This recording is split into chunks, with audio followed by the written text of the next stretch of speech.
And what do you think the master of the field will do to those talents? And they respond, he will put those wretched men to death.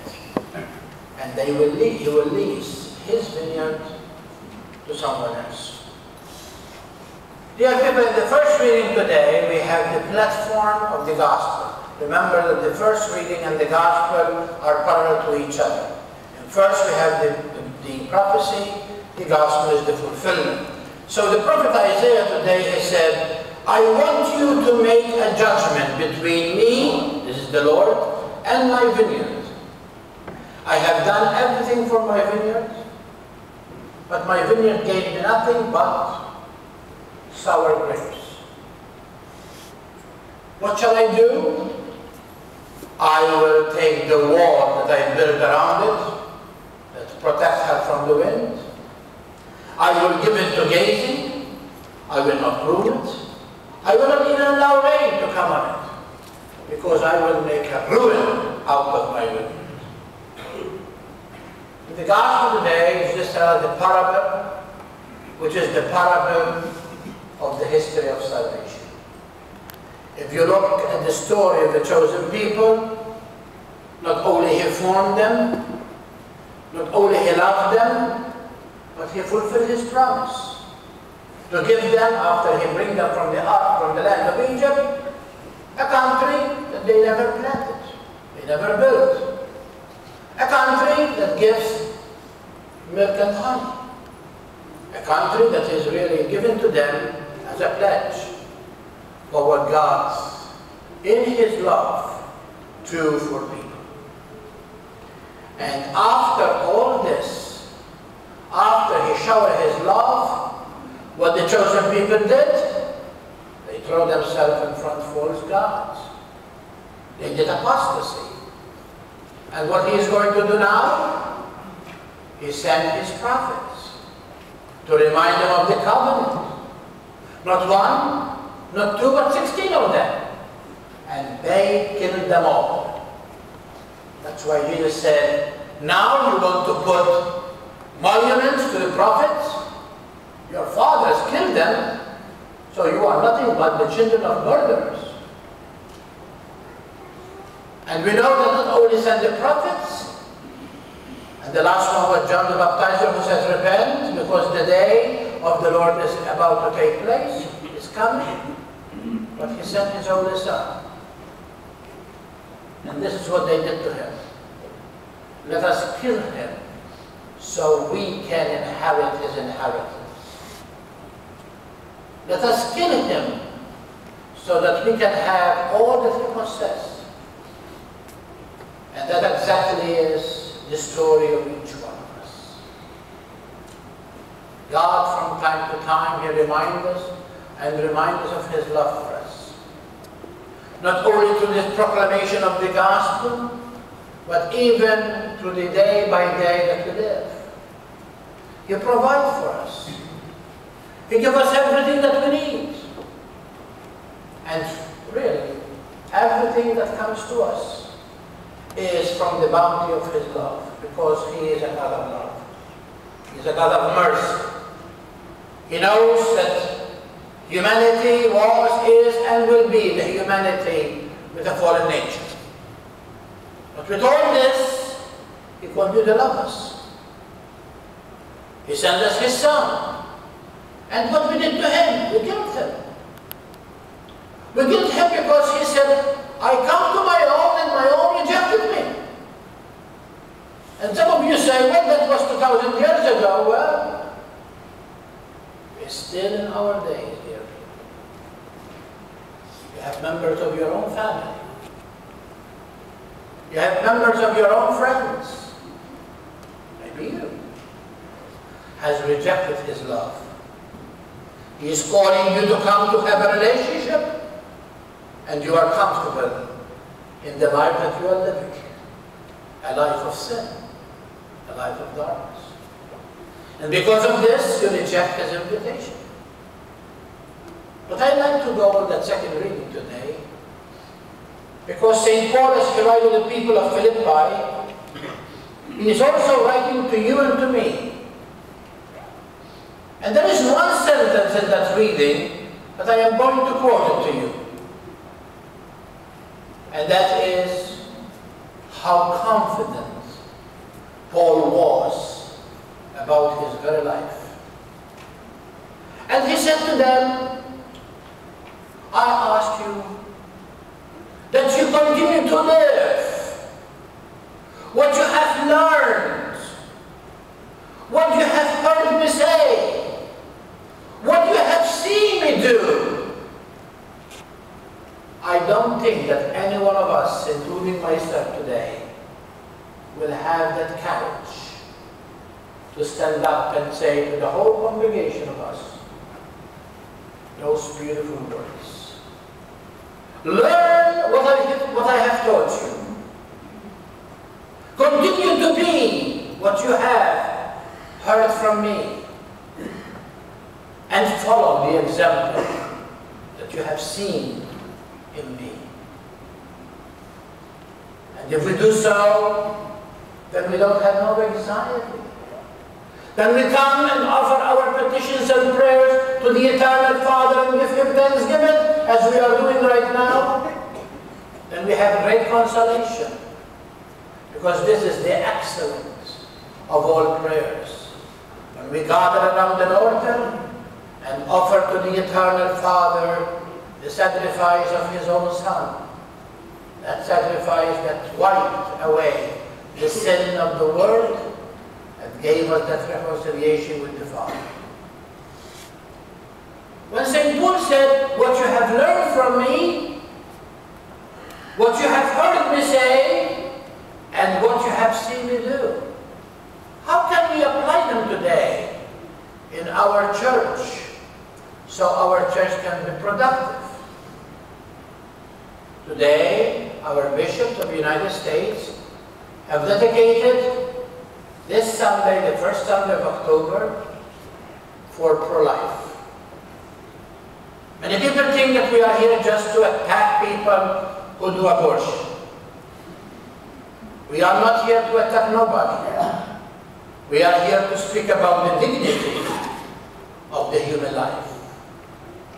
God loves us so much that after He created the universe, everything that's seen and unseen, He created the masterpiece of His creation, and that is you and me. And He created us in His own image. Each one of us represents that part of God. And that's why, when we speak about dignity of life, we are not speaking about one angle, but we speak about the global dignity of the human life. I have to make it clear to you that abortion is not a church no-no. Abortion is destruction of humanity. And so it's a human issue. And people think associate abortion with the church. It's the destruction of our own selves. Let us begin now with the first stage of dignity. The first stage of dignity is one that fetus, and fetus does not mean tissue, but in Latin means the little one, begin to form in the womb of the mother when she conceived that baby. God gave that baby part of Him in the soul that He gives or gives her. That fetus has a potential of becoming a human. Without that beginning, there will be no end. And that's why the church defends life from conception to the grave. Because life is very sacred. Because at that very moment, when life enters, when the husband and wife, when they really love each other, and because that love wants to be expressive, and then the child is the expression of their love. And that's why the church is saying to you and to me, you are not gods. You cannot destroy life. God put it there, and God will demand it when it is His call. That is what the church is teaching us. But I recall the words of Paul VI. Many of you remember when he was reigning in the 60s, and I think before the end of his term, he gave an encyclical to the church, Humanae Vitae, which was a confliction for many theologians. And because of the way they taught it, it is a confliction of many of Catholics. Many begin to defend themselves and say, how can I have 20 kids, as the Pope is saying? The Pope was not saying that way. The Pope was saying to you and to me, you as a parent, you are responsible. You know the means. You know the place. You know the income. And so he is asking you to form a moral conscience. And you will decide how many children you will have. Not only to bring them in this life, but to give them the right that they have. The right of education. Today we have people who, because of their luxury, because they want a man at the shore, because they want 2 vehicles in their driveway, because they want a house here and a house there, because they want everything that is possible and everything as comfortable as this, they choose that over a child. Unfortunately, it's not just those who are not married, but even those who are married. They come to a point to destroy a life that just began. Number one, we keep it in mind that 2 mistakes does not make it right. Secondly, life is sacred. And life is sacred because God was there in the conception. And He is asking you just for one thing, to cooperate with Him. He didn't ask you to be the God. He asked you to cooperate with Him. He is inviting you to work with Him for the continuation of humanity. If we look at what Paul VI used to say, that this is the beginning of the end of destruction of society. Contraceptive. And he wants us to talk about it from the pulpit, because that was the beginning of destruction. Look what we have today in our society. Many people complain about Social Security, because many are collecting, but few are the workers. Where before you have 4 or 5 children in the family, you have 1. Today, we are complaining about nursing homes, that they are not really taking care of our elderly. How can they? When they cannot find workers. I used to be a nursing home. Many times you go to give communion on the 3rd floor, and some of them are still in their diapers from last night. Do you want your mother to be in a diaper for 12 hours? That's what's happening here, people. There is no personnel. Today we are seeing that we have done something that we are eliminating ourselves. If you see by ratio, we are really diminish ourselves. So you see what Paul VI's prophecy came to be true. Yes, when we destroy life, we destroy ourselves. What about the abuse that we use for our children? The way they are treated. They are bounced from one end to the other. Because they are divorced or separated. The child is with the mother, the child is with the father, and the father, to exercise his bulliness, or to show how macho he is, he tells his wife, don't baptize this child. Don't send it to education. I don't want nothing to do with church. How many times the child is a weapon in the hands of these adults that are supposed to be adults? And they bounce the child from one end to the other. This is our society, dear people. This is what the church has to build with. And many of us are saying, what can I do? There is a lot to be done. And that's why today we come together to recognize the dignity of life. What about what we are doing today in our medical arena? We are taking babies and infants and tissues and we are making examination of them and we are becoming animals. I'm not going to be specific because children are around. You know more than me what they are doing. Because we want to show the world what Down syndrome is all about. Hello? What about our elderly today? They're not being respected. Many times you hear people talk when they have no quality of life. How many times I was called to a board meeting when I was at the nursing home because people are refusing that we put the feeding tube in their mother. We cannot accept you without that.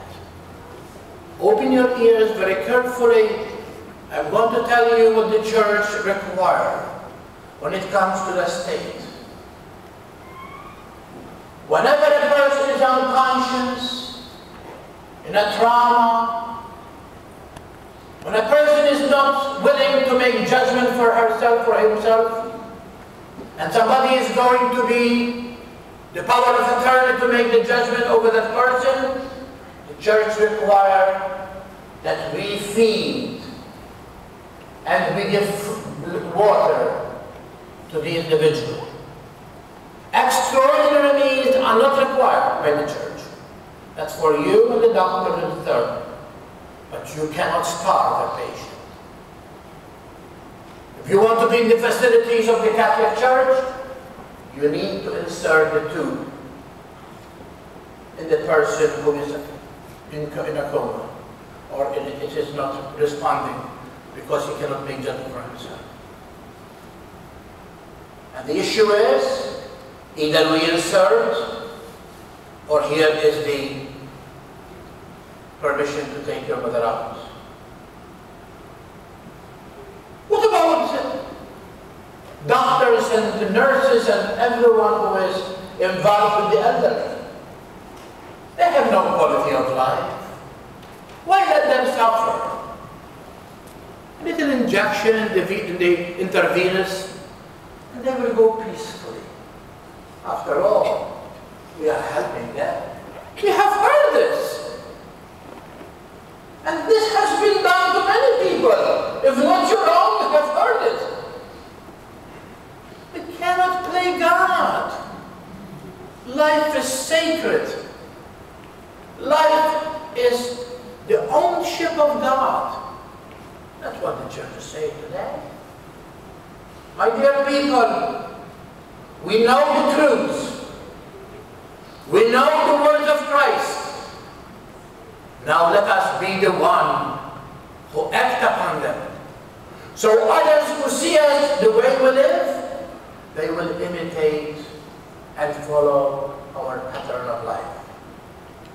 This is the production that Jesus is speaking today in the gospel. What's good it is that you come and sit in the pew every Sunday and you don't defend life? What it is that you sit in the pew and you don't stand up for what is just? St. Paul said, what is just? What is right? What is pure? What is lovely? That's what you have to embrace. If there is anything against that, that's not part of your life. We need to be productive, dear people.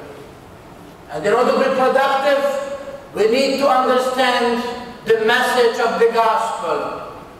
God put me here, and God put you here now and then, because He demands from you and me to be productive people. We cannot take it for granted that the priest or the nuns or whoever it is are doing the job.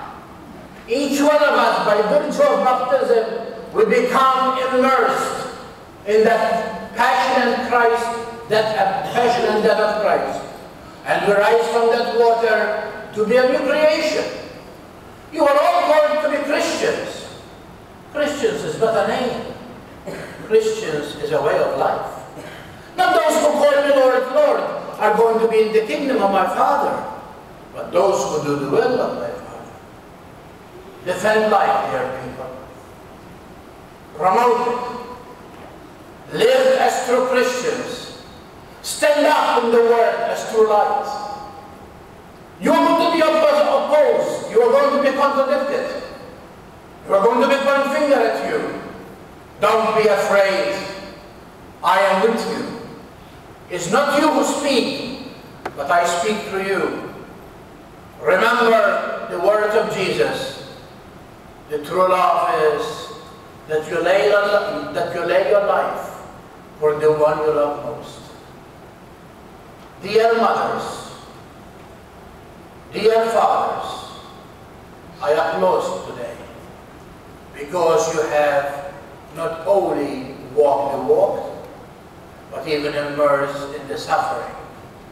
But many of you even risk your own life to bring forth that child.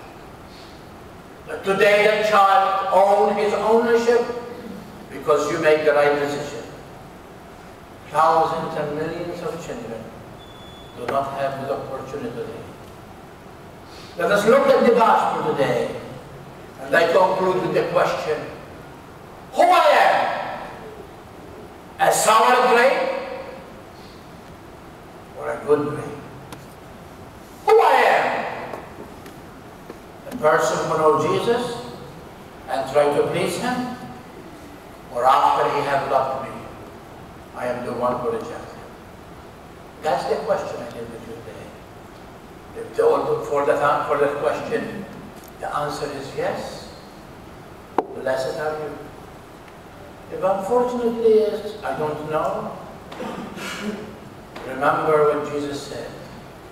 Whoever make me known to the face of the earth, I will make him known to my Father. Whoever reject me on the face of the earth, I will be so unfortunately reject him in front of my Father. God bless you.